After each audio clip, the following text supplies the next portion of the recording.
प्रणाम, बारंबार वंदन। और जिस प्रकार रास में प्रमुख सखी आगे आगे चले और बाकी सखी सब वही को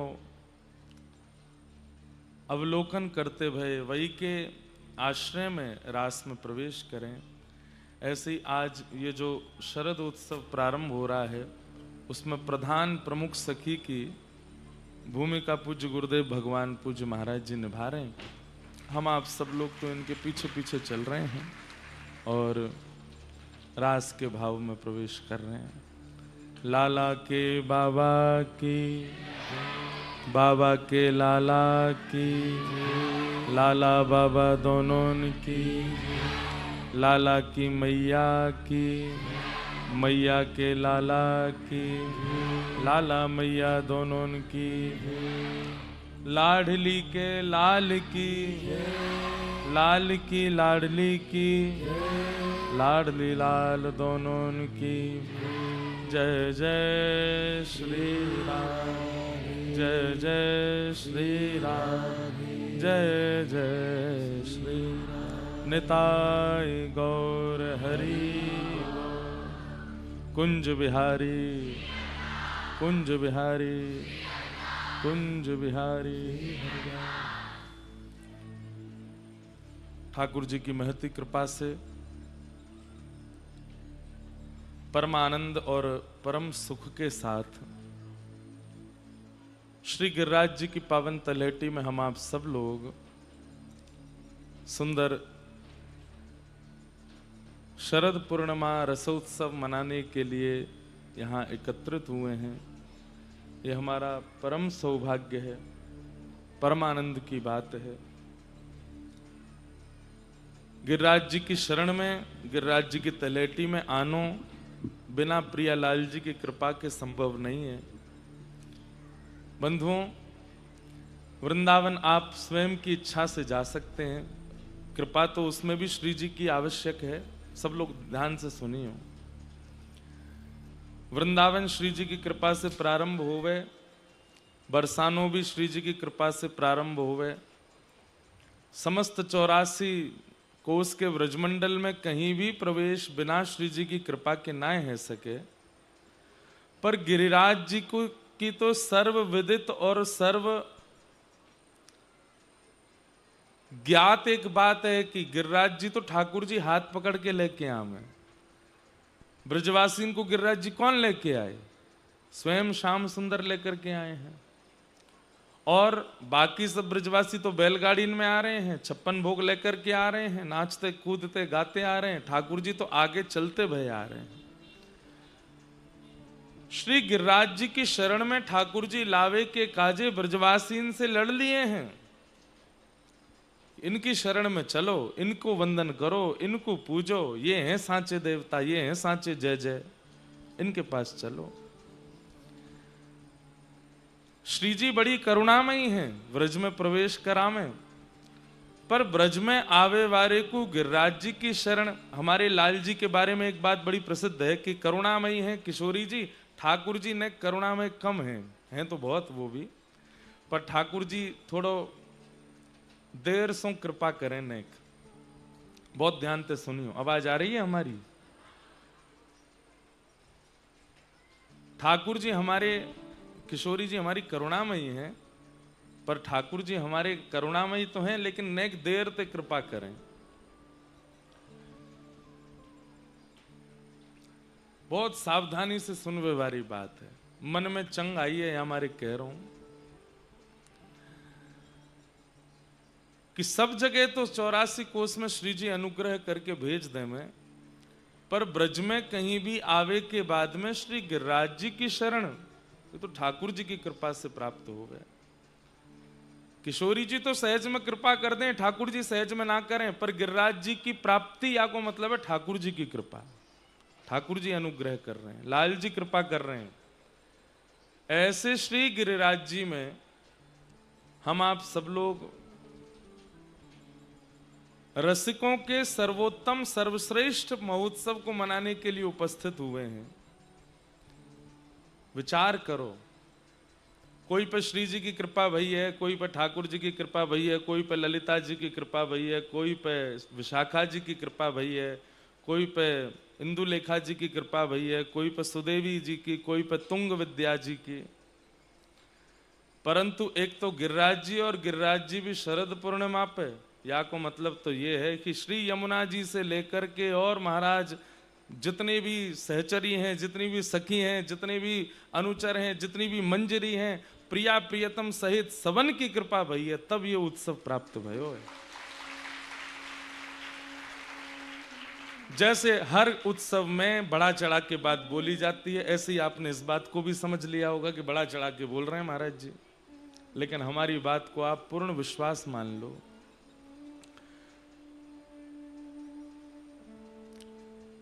व्यक्ति को देव आराधना प्राप्त हो जाती है, ठाकुर जी की आराधना नहीं मिलती उनकी कृपा से। और देव आराधना करते करते देव प्रसन्न होते हैं तो ठाकुर जी की आराधना करवाने लगते हैं, ठाकुर जी की आराधना प्राप्त हो जाती है। बीच में महादेव की आराधना, ऐसे समझो कैसे चलती है ये सोपान। व्यक्ति पहले देव आराधन में जाता है, देव प्रसन्न होकर के महादेव के पास पहुंचा देते हैं, महादेव की आराधना प्रारंभ होती है, महादेव प्रसन्न होकर के फिर ठाकुर जी के पास पहुंचा देते हैं। परमात्मा शंख चक्र गदा पद्मधारी नारायण की उपासना प्रारंभ हो जाती है, वे प्रसन्न होकर के फिर अपने ही स्वरूप दो भुजधारी श्री कृष्ण की आराधना में भेज देते हैं। पर ठाकुर जी कहें मुंह को बाद में प्रणाम कर, पहले श्री जी के पास जा, तो श्री जी की आराधना प्राप्त होती है। श्री जी कृपा करके फिर वृंदावन से प्रेम करा दें, वृंदावन आते ही फिर श्री यमुना जी की आराधना, रज की आराधना, रस की आराधना, वैष्णवन की आराधना, रसिकन की आराधना, और इन सब की आराधना से प्रसन्न है करके, ये सब प्रसन्न है करके फिर निकुंज आराधना प्रारंभ करा में। कुंज आराधना, कुंज के बाद निकुंज आराधना, फिर निवृत्त निकुंज आराधना। आप लोग जिस स्थिति में बैठे हैं, जिस अवसर का लाभ ले रहे हैं, ये निवृत्त निकुंज की आराधना है सर्वोपरि। हमें तो ऐसा लगे कि हमने बाकी के सोपान चढ़े ही नहीं है, लिफ्ट मिल गई है, वही में बैठ के सीधे सेकंड फ्लोर दबा दिया, ऊपर ही पहुंच गए सीधे। और ये निकुंज, निवृत्त निकुंज की आराधना हमको मिल गई, जिसके लिए जारज को ब्रह्मादिक तरसत। आप इसको गाने में इतनी सहजता कैसे कर सकते हो? ब्रह्मादिक तरसत, ब्रह्मा, ब्रह्मा जी कोई सामान्य है? ब्रह्मा जी कोई सामान्य पदवी है? इस ब्रह्मांड में नारायण की नाभि से सबसे पहले कमल से प्रकट होने वाले ब्रह्मा, ब्रह्मा की इच्छा से संपूर्ण सृष्टि का निर्माण होता है। अगर उनकी इच्छा नहीं हो तो इस सृष्टि में समुद्र ना हो, पर्वत ना हो, आकाश ना हो, कुछ ना हो। वो ब्रह्मा, उनके लिए कह रहे हैं जारज को ब्रह्मादिक तरसत। और ब्रह्मा अकेले नहीं तरस रहे हैं, ब्रह्मा आदिक, ब्रह्मा जी, शंकर जी, इंद्र जी, कुबेर जी, आदि आदि जितने भी देवताओं के नाम ले लो, सब तरस रहे हैं जिस रज को। सो रज शीश चढ़ाऊं किशोरी तेरे चरणन की रज पाऊं, श्री राधे तेरे चरणन की रज पाऊं। कैसे मिल गई हमको? हमने ना तो देव आराधना की है, ना महादेव आराधना की है, ना नारायण आराधना की है, ना लक्ष्मी आराधना की है, ना यमुना जी को प्रसन्न किया है, ना रजरानी को प्रसन्न किया है, ना रसिकों की सेवा की है। फिर हमको ये शरद उत्सव कैसे मिल गया? ये तो अत्यंत निकुंज की वार्ता है, ये तो अत्यंत निकुंज का भाव है, जहां महादेव भी बाहर खड़े रहते हैं, आ नहीं सकते अंदर। तब ठाकुर जी कृपा करके ललिता जी से कहते हैं जाओ, जाकर के महादेव को भीतर लाओ। तब ललिता जी कहती हैं ऐसे नहीं आ सकते, तो पहले इनको शिक्षा देनी पड़ेगी। तो ललिता जी महादेव को लेकर जमुना जी जाती हैं, वहां जाकर के फिर प्रेम की शिक्षा प्रदान करती हैं। प्रेम शिक्षा में पास हो गए, इसका परिणाम क्या है? बोले शिक्षा ग्रहण करते करते करते करते प्रेम, प्रेम भाव तन में पुलकित होने लग जाए, रोम प्रकट होने लग जाए, नेत्रों से आंसू आने लग जाए, मुख पर प्रसन्नता, नेत्रों में आंसू। ये दो स्थिति प्रकट हो जाए तो समझो कि प्रेम की पाठशाला में पास हो गए। 1 दिन 2 दिन 3 दिन वर्षों तक ललिता जी पढ़ाती रहीं और एक समय आकर के महादेव की स्थिति हो गई, नेत्र सजल हो गए और मुख प्रसन्न हो गया। ललिता जी बोली अब बन गए गोपी, अब चलोगे। सोचो, देवादिदेव महादेव ध्याये नित्यम महेशम रजत गिरि निभम चारु चंद्रावतंशम रत्नाकल्पोज्ज्वलांगम पैश मृगवरा भीति हस्तम प्रसन्नम पद्मासीनम समन्ता स्तुतमरगणै व्याधिकृत्यम वसानम विश्वाद्यम विश्ववंद्यम अखिल भयहरम पंचवक्रम त्रिनेत्रम। वो महादेव वर्षों तक ललिता जी से जब प्रेम आश्रय लेते हैं तब उनको गोपेश्वर महादेव बनने का सुख प्राप्त होता है। हमको कैसे मिल गया इतनी आसानी से? हमने तो कुछ नहीं किया। बताएं। ऐसे सदगुरुदेव भगवान, ऐसे आचार्य चरण जो उस स्थिति में आ चुके हैं। जैसे कई जगह बड़े बड़े कार्यक्रमों में वीवीआईपी एंट्री से पास से ही एंट्री होती है। पहले 5,000 की टिकट होती है, जैसे ही कार्यक्रम पास आने लगता है 10,000 की हो जाती है, 50,000 की हो जाती है, लाख की होती है, 1.5 लाख की हो जाती है, 25 लाख तक पहुंच जाती है। और फिर एक समय ऐसा आता है तुम 1 करोड़ दो तो भी पास नहीं मिलेगा। उस समय क्या कहते हैं कि बोले जिस पे पास है, जो भीतर है, अगर उससे तुम्हारी जानकारी है, वो अगर गुपचुप रूप से तुमको भीतर खींच लाए तो जा सकते हो। ऐसे आचार्य चरण ये उस स्थिति में आ चुके हैं जिस स्थिति में आने के लिए ब्रह्मा जी तरसते हैं, जिस स्थिति में महादेव अनंत प्रयास करके जाते हैं। हम आप सबकी तो क्षमता नहीं। हम आज चाहे जितना प्रस्तुत कर दें, हमको इस स्थिति में आने का अवसर नहीं मिल सकता। लेकिन जो इस स्थिति में आ चुके हैं वे जब आकर के हम लोगों को देख लेते हैं तो फिर पास चेक करने वाली ललिता विशाखा सखीन से प्रार्थना करें, जे मेरो है या को भीतर आन दो। तब ललिता जी कहते हैं एक ही आएगा, बस एक नहीं, 2 दे दे, 2 आ जाए, एक और आन दो। ललिता जी कहें अब तो जब सीधे मार्ग से नहीं आता तो पीछे वाले मार्ग से फिर कुछ चोर रास्ते होते हैं, वहां से भीतर प्रवेश कराया जाता है। विचार की बात है, हजारों लाखों लोग कथा श्रवण करते हैं, परंतु शरद उत्सव के इस अवसर पर जो यहाँ आ चुके हैं, जो इस पंडाल में बैठे हैं, आचार्य चरण ने बड़े अनुनय विनय और कृपा करके ललिता विशाखा को मना करके हम आप सबको फ्री एंट्री दिलाई दी है भीतर। हमारी क्षमता नहीं है, हमारी योग्यता नहीं है, हमारी स्थिति नहीं है इसमें, इस भाव में आने की। ये तो पंडाल सुबेरे ही बनो भयो, दोपहर ते लोग बैठे भय, पर कथा तभी भैये शुरू जब अंधेरो है गयो है, क्योंकि रास में बिना अंधेरे के कैसे आ जाओगे। हम भी यहाँ समय से आ ही गए थे, 4 बजे तो हम पहुंच गए थे, पर कुछ ना कुछ व्यवस्था योजना ऐसी लगी। मन में विचार कियो इतना विलंब क्यों भयो। ठाकुर जी कह रहे हैं तारेन को टिमटिमान दो, आकाश में चंद्रमा को मान दो, तभी तो रास होएगा। बातें पहले कैसे रास कर लोगे।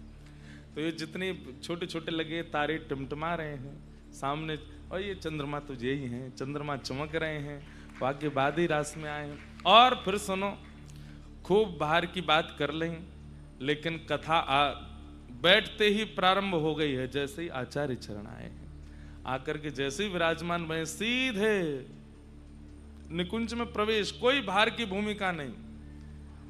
हमने तो प्रणाम भी नहीं करी पूनम दीदी को, चित्र विचित्र महाराज जी को, कौन कौन संत आए, कुछ कोई बात ही नहीं हुई। ऐसा को भी होता है कथा में, व्यास जी आधा घंटा तो भूमिका ही करते रहते हैं, तब जाकर के मशीन गर्म होती है, फिर कथा प्रारंभ होती है। यहाँ तो मंगलाचरण ही नहीं हुआ, सीधे कथा ही प्रारंभ हो गई है। कैसे हो गया ये? निकुंज में, निवृत्त निकुंज में प्रवेश कैसे भयो है भैया? प्रधान सखी आ गई है। अब ज्यादा अनुनय विनय और ज्यादा प्रयास करने की आवश्यकता नहीं है गयो है रास प्रारंभ। सौभाग्य है हम आप सबको। रास क्या है बंधुओं? रसो वैशः रास। मैं हमेशा कथा में कहा करता हूं कि आप प्रयास कर रहे हैं ठाकुर जी की प्राप्ति को, वो रस है, पर आपके रस से प्रसन्न है कि ठाकुर जी आपके समीप आ रहे हैं, वो रास है। रस और रास में यही अंतर, आप प्रयासरत हैं वो रस, और ठाकुर जी प्रयास कर रहे हैं आपके लिए, वो रास है। ये हमारो प्रयास है ही ना सके। बाकी की जितनी भी योजना, जितने भी उत्सव, जितनी भी कथा, जितने भी आयोजन होते हैं, सब हमारे प्रयास से होते हैं, पर रास की कथा तो ठाकुर जी ही करवा में। ये प्रयास, ये योजना तो ठाकुर जी की है। इसके पीछे कारण क्या है? भांडीर वन में हो रही होती तो हमारे प्रयास है सके, वृंदावन में हो रही होती तो हमारा प्रयास है सके, पर गिरिराज जी तो ठाकुर जी ही लेके आवे। वही बात पे आ जाऊंगा, यहाँ तो ठाकुर जी लेके आवे। नंद बाबा के आगे हाथ जोड़े, यशोदा मैया तो प्रार्थना करें, गिरि गोवर्धन पूजिए, उन्हीं की पूजा करो। गिरिराज जी की शरण में ब्रजवासी ना आए, ठाकुर जी लेके आवे। तो यहाँ पर आना और यहाँ आकर के रास की भावना करना, तो ठाकुर जी की कृपा है। गिरिराज जी कौन है बंधु? बहुत ध्यान से सुनियो। रस का समूह ही रास है। अत्यंत सुंदर रस की वस्तु दो चीजें होती हैं, एक तो उसका एक गाढ़ापन होता है, एक उसका रस भाव होता है। ध्यान से सुनना।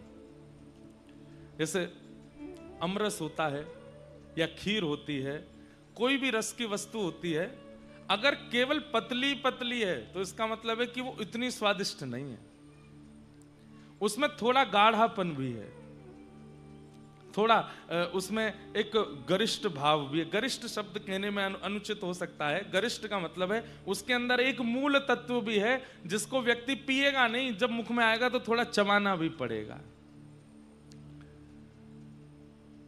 रस का समूह रास है।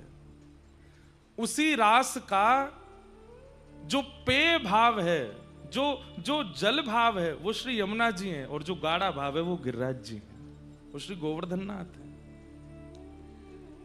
और एक बात बता दूं, कोई कितने रस बांटे जाए ना सबन को, खीर पतरी पतरी सबन में बढ़ जाए, जो बेचारे बहुत प्रतीक्षा कर रहे हैं, अभी एक पंगत गई है, अभी दूसरी गई है, अभी तीसरी गई है। परोस व्यवहारे विशेष रूप से परोस व्यवहारे सबसे लास्ट में पाते हैं, लेकिन जब वो लास्ट में बैठते हैं तो उनको गाढ़ा ही गाढ़ा मिलता है।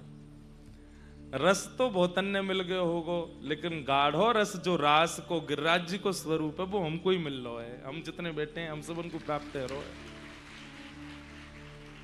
श्री यमुना जी रास का जब प्रिया प्रियतम दोनों रास विहार कर रहे हैं, उन दोनों के जो रसमय प्रेम है वो श्री यमुना जी बनकर के बहने लगा। और श्री प्रिया प्रियतम का जो सारभूत गाढ़ा स्वरूप है, जिसको सब आस्वादन नहीं कर सकते, जो सबके आस्वादन का विषय नहीं है, वो श्री गिरिराज जी हैं, वो श्री गोवर्धन नाथ हैं। इसलिए रास की चर्चा दो ही स्थान पे हो सकती है, या तो यमुना जी के तट पे या गिरिराज जी की तलहटी में। बाकी सब जगह होती है चर्चा, पर हम आप सब कर सकते हैं। और प्रिया प्रियतम तो यहीं आवेंगे रास करवे, और कहीं नहीं जाते। या तो यमुना जी को पुलिन हो या गिरिराज जी की तलहटी हो। यमुना जी के पुलिन पर प्रकट रास होता है, सबको दिखता है, पर गिरिराज जी की तलहटी में प्रिया जी को मन है जाए, सबरी सखी देख रही हैं, ये इन सबन के सामने वो भाव प्रकट ना करूंगी, ठाकुर जी ले जाएं हाथ पकड़ के भीतर गुफा में, अंदर कहीं अंतरंग भाव से केवल प्रिया प्रियतम रास कर रहे हैं। जो सबके दृष्टि में ना आ सके वो रास गिरिराज जी में होता है, वो रास गोवर्धन में होता है। बड़े भाव हैं भैया, हम आप सब सौभाग्यशाली हैं। इस रास का आस्वादन, इस रास का अनुभव हम आप सब करने वाले। मन में बहुत भाव आए, क्या सुनाऊं, किस भाव पर कहूं। पंचाध्यायी रास सुनाऊं कि व्रज की लीलान में जो पदन में रास है वो सुनाऊं। अभी तक भी स्पष्टी नहीं है कि क्या सुनाऊं। बस बैठ गए हम, जो मन में आवे वो बोलते ही चलो जाऊंगा। जैसी ठाकुर जी की इच्छा होगी वो सुनाते चलेंगे।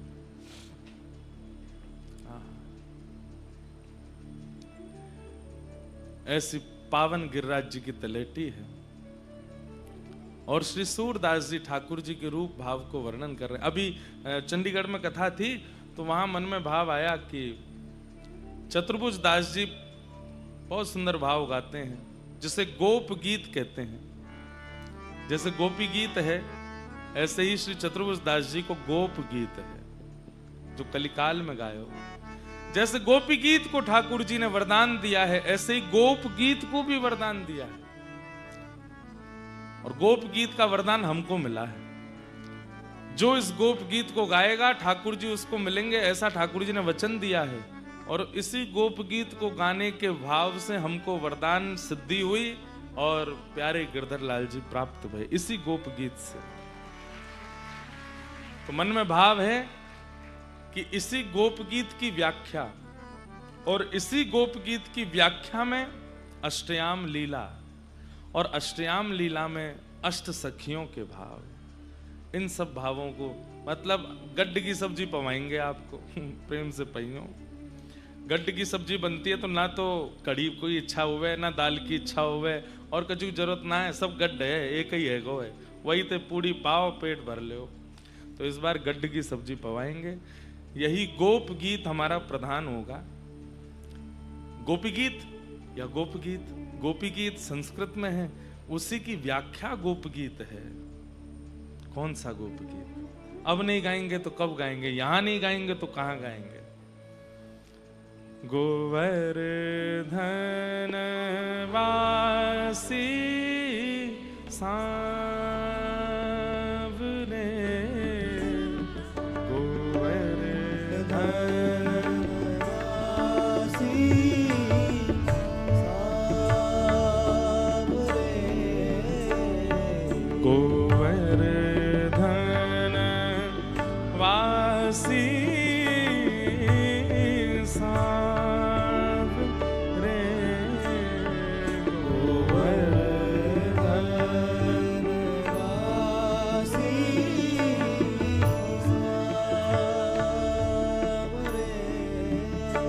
लाल तुम बिन रयो न जाए,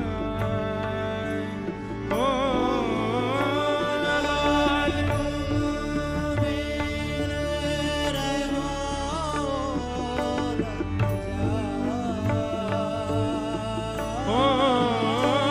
लाल तुम बिन रयो न जाए, ओ लाल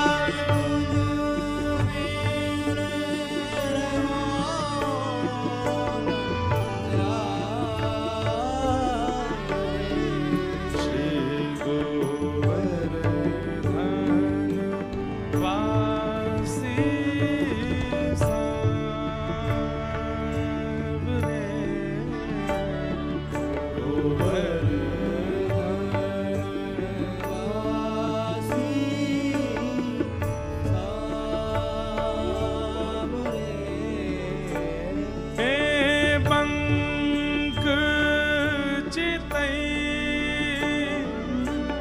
मुस्काई के सुंदर वदन दिखा, ओ पंख चितई मुस्काई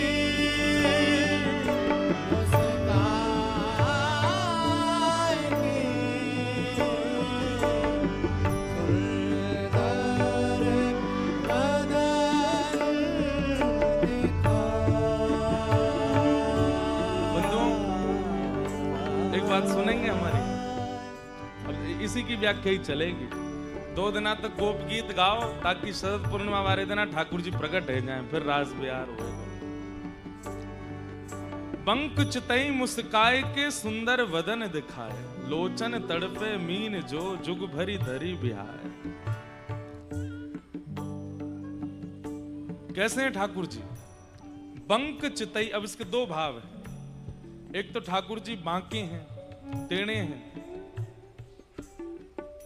ठाकुर जी जहां भी जावे टेढ़े खड़े है जाएं, और टेढ़े खड़े हवे को भाव का है, ऐसे दोनों पाम कर लेंगे। और एक बड़ी सुंदर रचना है, बड़ी सुंदर भावना है कि जैसे ठाकुर जी टेढ़े होते हैं तो सखा सब प्रतीक्षा करें ये टेढ़े खड़े कब होंगे। क्यों? अगर छड़ी पास होएगी तो ठाकुर जी वह छड़ी को आश्रय ले लें। अगर छड़ी पास ना होवे तो मधुमंगल, श्रीदामा, तनसुका, मनसुका, धनसुका सबन में होड़ लगे, जे टेढ़े खड़े हो ना हम पास जाके ना एक अपनो कंधा देंगे तो यूं हाथ धर लेंगे। ये जब जब टेढ़े होंगे तो हमारो सहारो ले में। तो सब प्रतीक्षा करें कि ठाकुर जी टेढ़े कब खड़े होंगे। और कभी ठाकुर जी टेढ़े खड़े होंगे और वास्तव में छड़ी पास होवे या कोई शिला पास होवे या कोई ऐसी कोई सहारा होवे जैसे ठाकुर जी टेक ले ले, तो सबरे ग्वाल बाल लाल जी को ना देखें, जहाँ पे टेक लियो वाकू टेढ़ी टेढ़ी नजरन से देखें। तू काई को है यहाँ पे, तू क्यों है यहाँ पे, तू अगर यहाँ नहीं होता तो हम आ जाते, हमको ये सुख मिलता। अरे ग्वाला तो ऐसा प्रयास करें कि लाला को ऐसी जगह लेके जाएं जहां पर टेक ये ले ही ना सके, या को टेक लेवे का हमारो ही सारो लेनो पड़े। बंक चिते ठाकुर जी बांके। इसलिए हमारे श्री राधारमण लाल जी की सेवा पद्धति में ठाकुर जी के भुजा के पास में एक छड़ी पधराई जाती है, जो लंबी छड़ी लकुट है। ठाकुर जी वहां पे ऐसे तिरछे आ जाएं। नहीं तो जिनके घर में भी त्रिभंग लली श्याम सुंदर हैं, कभी कभी अपनी लीला में, अपने भाव में, अगर ठाकुर जी को स्वरूप बहुत बड़ा हो तब तो कछु कर ना सके, तब तो कछु कर सकें। छोटा हो तो वहां में तो उंगली या हाथ कभी कभी ऐसे लगा के थोड़ी देर बैठ जाया करो कि लाल जी ने एक टेक ले लो, हम पे ने एक उंगली धर लो, ऐसे कोनी धर लो। और बड़ा स्वरूप है तो पर्दा वर्दा लगा के कोई देखे नहीं, धीमे तो जाके कंधा लगा ले करो नीचे, यहाँ धर लो, कड़े है लो। आप सब प्रतीक्षा करें। जब ठाकुर जी निकुंज में जामे तो वहां सखी प्रतीक्षा करें कि ये टेढ़े कब खड़े होंगे। और जैसे ही ठाकुर जी चरण उठामे, यहां सबन में होड़ लगा मैं जाऊं कि मैं जाऊं, लेकिन ठाकुर जी भी चतुर, यूं धरे ही ना चल दे आगे। सब कह अरे रह गए, खड़े रहे रे। वही श्री ठाकुर जी जब कलिकाल में श्रीनाथ जी बनकर के पधारे, कैसे खड़े हैं? ऐसे खड़े हैं। यहां टेढ़े होमे ही ना है, सीधे ही खड़े हैं। लेकिन कोई कोई ऐसे अष्ट सखा हैं जिनको ठाकुर जी के टेढ़े स्वरूप का अनुभव है। वहां में तो एक श्री चतुर्भुज दास जी हैं। जब जब चतुर्भुज दास आते हैं ठाकुर जी ऐसे ही खड़े रह जाएं, और चतुर्भुज दास अपने कंधों दे दें, वहां पर ठाकुर जी ऐसे ठाड़े रह जाएं। आज श्री चतुर्भुज दास जी वही भाव को वर्णन कर रहे हैं। हे गिरिराज धरण, हे गोवर्धन नाथ, आपकी वो छवि कैसी है। बंक चितई मुस्काई के सुंदर वदन दिखाए। ओ बंक चितई मुस्काई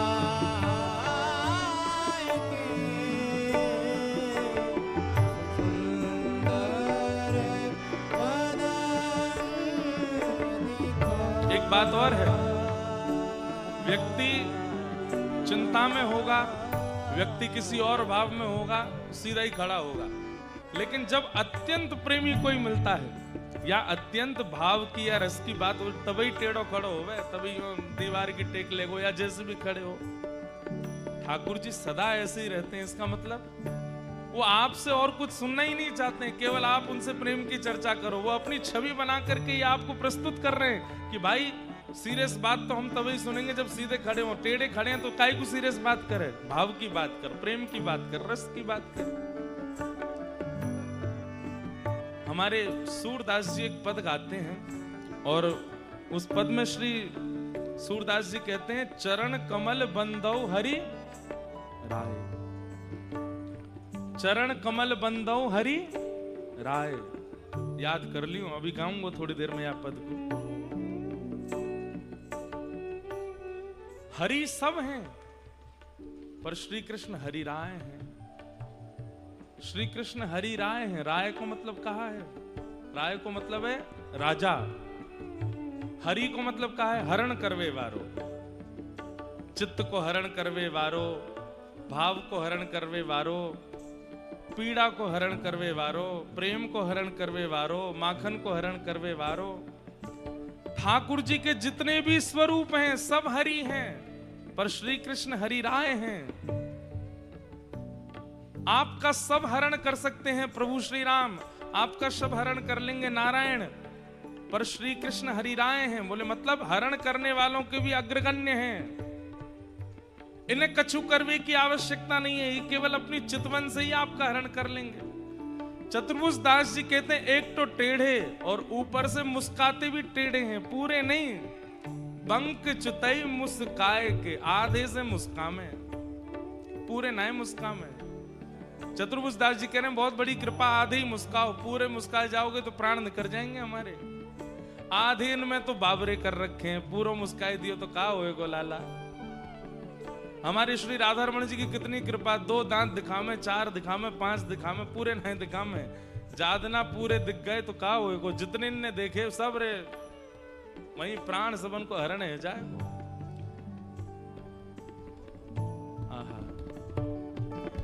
पंक चितई मुस्काई के,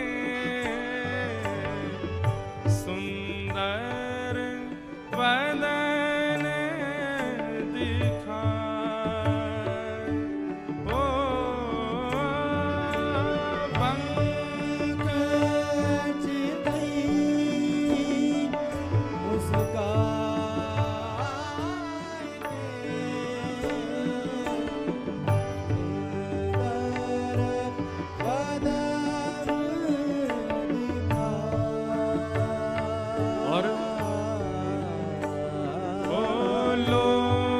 चैन तड़पे मीन जो, जुग भरी धरी बिहाए। गोवर वासी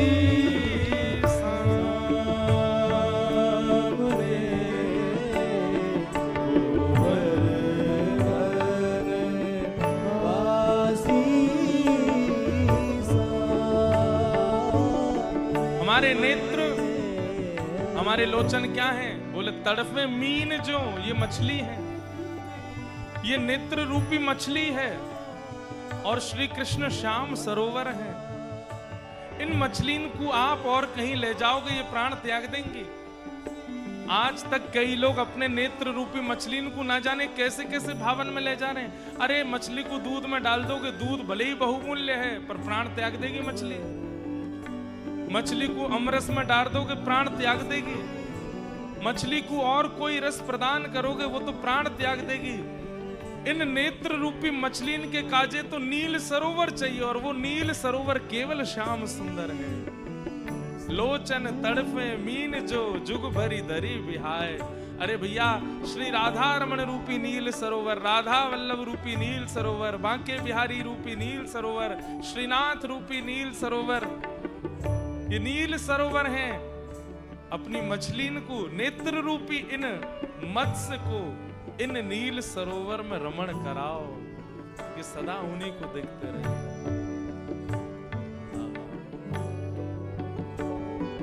नयन भर देखूं नंद कुमार, नयन भर देखूं,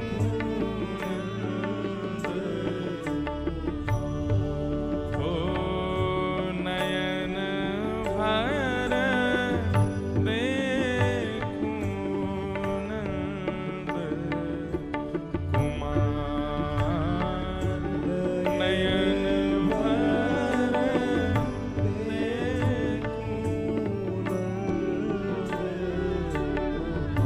एक भाव बता रहे हैं। ठाकुर जी को थोड़ी देर हम लोग निहारते हैं। जिनके चित्त में रस नहीं है, जिनके चित्त में भाव में नहीं है, जिनके चित्त में प्रेम नहीं है, वो ध्यान से सुनियो। मंदिर में तो संभव नहीं, बहुत भीड़ होती है। अपने घर के ठाकुर जी को ही कभी प्रयास करो, भले ही मन नहीं लग रहा है, भले ही कोई भाव नहीं आ रहा, भले ही कुछ भी नहीं हो रहा, फिर भी एकांत में बैठ के एक टक निहारते रहो। एकांत में कोई हो ना आसपास, देखते रहिए, देखते रहिए, देखते रहिए, देखते रहिए। और बस याद रखिए उस बीच में और कुछ देखना है, भले कुछ भी सोचो, पत्नी का ध्यान आवे, बच्चों का ध्यान आवे, परिवार का ध्यान आवे, सब आने दीजिए। बस याद रखिए देखते रहो ठाकुर जी को, अपने घर के ठाकुर जी को देखते रहो। 5 मिनट होवे के बाद आप मुझको याद करेंगे, जो चिंतन मन में चल रहे हो वो नष्ट हो जाएगा, जाके बारे में सोच रहे हैं वो निकल जाएगा चित्त से, और बस वही दिखेंगे। श्याम सुंदरी चित्त में आ जाएंगे, थोड़ी देर में नेत्र सजल रहने लग जाएंगे, शरीर कंपित होने लग जाएगा। भले ही उसके बाद कभी ऐसा ना हो, लेकिन एक बार तो होगा। श्याम सुंदर की छवि ऐसी है। वास्तविकता यह है, हमारे नेत्र भले ही हमें ज्ञान नहीं है, पर हमारे नेत्र चाहते केवल श्याम सुंदर को ही है। हम नहीं जानते कि श्याम सुंदर कौन है, पर ये नेत्र जानते हैं कि यही वो सरोवर है जिसमें हमें रहना है सदा। और जब व्यक्ति अनायास, बिना किसी भाव के, बिना किसी प्रेम के, बिना किसी क्रिया के, बस ठाकुर जी की किसी भी छवि को देखते रहो आप, एक टक, 5 मिनट, 6 मिनट, 10 मिनट अगर आपने देख लिया, कुछ भी सोचते रहो, बस देखना उन्हीं को। थोड़ी देर बाद आप देखेंगे कि नेत्र सजल होने लगे, चित्त में प्रेम प्रकट होने लगा है। क्यों सजल हो रहे हैं, क्यों प्रेम प्रकट हो रहा है, आपको खुद नहीं पता होगा, और स्थिति हो जाएगी। भूली री भवन मैं तो बाबरी भई रे, भूली री भवन मैं तो बाबरी भई,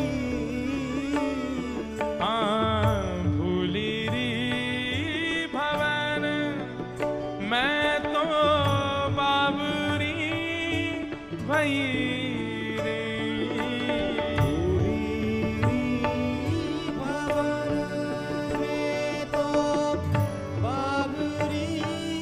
और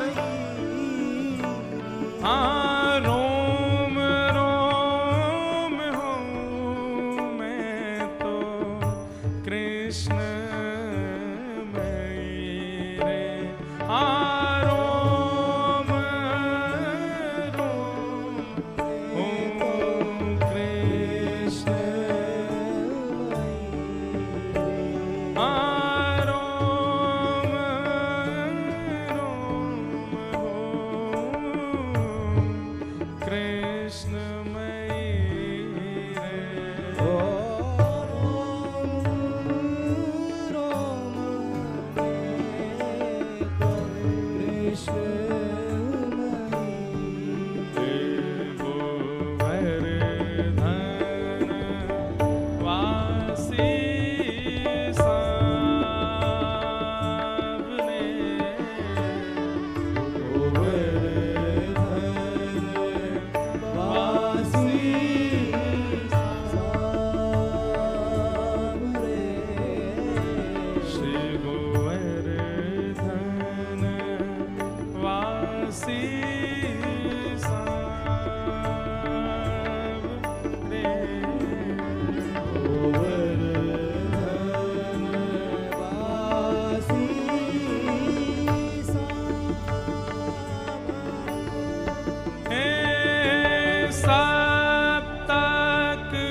मधुर मुरली को ठाकुर जी अपने अधर पर धारण करते हैं। मैंने कथाओं में बताया ठाकुर जी के 3 स्वरूप हैं। एक हैं वंशीधारी, एक है मुरली मनोहर, और एक है वेणुगोपाल। वेणु, वंशी और मुरली, ये 3 कैटेगरी हैं वंशी की भी। सबसे पहले ठाकुर जी का दर्शन जो होता है वो कैसे होगा? वंशीधारी। वंशीधारी कैसे होंगे कि भुजाएं जो हैं वो मुखमंडल से थोड़ी नीचे हैं और वंशी यहां धारण की है और नीचे ठाकुर जी की वेणु आ रही है, वंशी आ रही है। और बिल्कुल अधर के बगल में ही दोनों हस्त कमल हैं। ये मुरली मनोहर है। बंधुओं, एक बात आपको बताऊं, आप आकलन मत करना कि अच्छा बिहारी जी की तो यहाँ है, राधारमण जी की यहाँ है, राधा वल्लभ जी की यहाँ है। नहीं, आपकी जैसी भावना होगी, भुजा उतनी ऊपर नीचे होगी, ये अनुभव आपको हो जाएगा। अगर आप प्रारंभिक स्थिति में हैं तो आपको वंशीधारी दिखेंगे, भुजा नीचे हैं और मुरली ऊपर। आप मध्य भक्ति की स्थिति में आ जाओगे तो भुजा बिल्कुल मुखमंडल के बगल में है। और जब आप भक्ति प्रेम की चरम स्थिति में आ जाओगे तो जो ठाकुर जी का मुख बाम मुख दाहिनी ओर झुका रहता है, वो मुख भी आपको बाम ओर दिखेगा और वंशी जो है वो मुरली बन जाएगी, वेणु बन जाएगी, ऊपर की ओर वो बन जाएंगे वेणु गोपाल।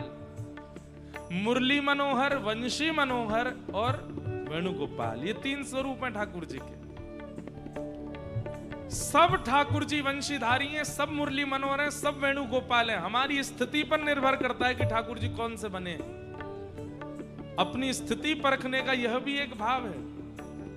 ठाकुर जी की भुजा का दर्शन करो, कितनी ऊपर, कितनी नीचे, कितनी मध्य में है। अगर वहां में नेक नेक अनुभव है रहे हो है ऊपर नीचे को, होगा ही होगा ही होगा, निश्चित होगा।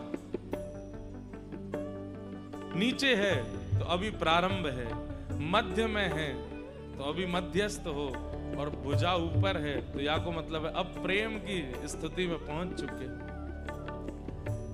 वंशी संकेत कराती है कि आप किस स्थिति में। जब किसी को रिझाना होता है तो ऐसे वंशी बजाई जाती है, जब अपने सामने बैठे होते हैं तो ऐसे बजाते हैं, और जब श्री प्रिया जी ठाकुर जी के आगे आ जाती हैं, ठाकुर जी बिल्कुल ऐसे है जाए और ऐसे करके फिर बजाते हैं, बिल्कुल डूब करके बजावें। आप सामान्य हो, रसिक हो कि प्रेमी हो, ये ठाकुर जी की वेणु की स्थिति से आपको अनुभव हो सकता है। हो सप्तक स्वर बंधान सो मोहन वेणु बजा। हो सप्तक स्वर बंधान सो मोहन वेणु बजा। हो सुरती सुहाई बांध के मधुरे मधुरे गाए गोवर्धन वासी सावरे गोवर्धन वासी ये उद्घाटन और किसी ने नहीं किया इस भाव का। इस भाव का उद्घाटन श्री चतुर्भुज दास जी करते हैं। क्या है भाव? भागवत जी में भी वर्णन है कि ठाकुर जी वंशी बजाते हैं, ठाकुर जी वेणु बजाते हैं, ठाकुर जी केवल मधुर वंशी बजाते हैं, नृत्य का भाव है। पर ठाकुर जी गाते भी हैं, ये बात चतुर्भुज दास जी बता रहे हैं। बोले क्या कह रहे हैं? बोले सप्तक स्वर बंधान सो मोहन मुरली बजाए। ठाकुर जी सप्तक स्वर, सारे गामा पधा नी, 7 स्वरों को बांध करके वेणु बजाते हैं, लगन से वेणु बजाते हैं। और जब वेणु मधुर बजने लगती है, सब शांत हो जाता है वातावरण। पूरे वृंदावन में पक्षी चहकना बंद कर देते हैं, यमुना जी का कलरव शांत हो जाता है।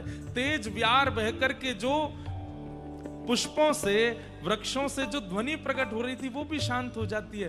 मंदम मंदम मंदम गति से वायु बहने लगती है। ठाकुर जी वंशी बजा रहे हैं और एक टेर एक तक होकर के वेणु गीत में वर्णन आता है कि गैया मुख में घास दबाए बैठी है, चढ़ते चढ़ते घास रुक जाती है।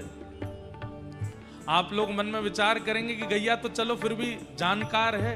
अरे वर्णन आता है कि गैया के थन से दूध पी रहे बछड़ा बछिया, वो जैसे दूध पीते हैं और जैसे ठाकुर जी की वेणु बजनी प्रारंभ होती है तो मुख में दूध भरा है, थन में मुख लगा है, लेकिन पीते नहीं है। क्यों? पिएंगे तो घूंट की आवाज आएगी और ये वेणु की ध्वनि आने में विक्षेप आ जाएगा। वेणु गीत में भागवत में वर्णन आता है। आकाश में बादल जो हिलडुल कर रहे होते हैं वे सब रुक जाते हैं। अरे हिरण जो दूर दूर वन में चल रहे होते हैं कान उठा करके गिरिराज जी की तलेटी में आ जाते हैं, देखते हैं एक शिला के ऊपर श्याम सुंदर बैठ करके वेणु बजा रहे हैं। कोई हल्ला नहीं करता, कोई शोरगुल नहीं करता, किसी भी प्रकार की ध्वनि नहीं आती। ठाकुर जी की वंशी बज रही है, वेणु बज रही है। और जब मधुर स्वर से ठाकुर जी वेणु बजाते हैं सब केवल एकटक या तो ठाकुर जी को देखते हैं या नेत्र बंद करके अनुभव करते हैं। और उसी बीच में जब ठाकुर जी को अति चंग चढ़ती है, अति आनंद आ जाता है, तब क्या करते हैं? वेणु बजाते बजाते श्याम सुंदर सूरत सुहाई बांध के वेणु को नीचे कर देते हैं और स्वर की सुरतियों को संभाल करके अपने अपने स्वरूप को थोड़ा, वेणु बजाते समय जो केश मुख पर आ गए हैं, जो अंग कांति में कोई माला इधर उधर होगी, सब ठीक करके ठाकुर जी क्या करते हैं? मधुरे मधुरे गाए गोवर्धन वासी